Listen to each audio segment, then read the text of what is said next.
5, 7, 8, 10, 12 ədəd banka qoymuş.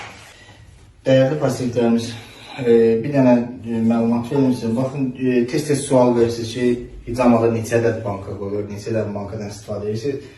Həmişə qeyd eləmişəm, hicamada banka sayının pasientin vəziyyətinə, nahiyəyə, çəkiyə, çıxan qana əsasən təyin edilir. Müəllim davamlı hicam olunan bir şəxsdir, yəni ilk dəfə deyil.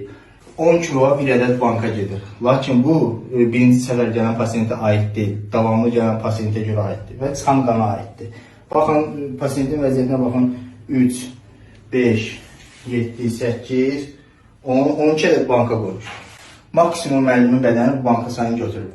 Siz gələrkən sizə baxacaq, ondan sonra banka sayını təyin edəcək.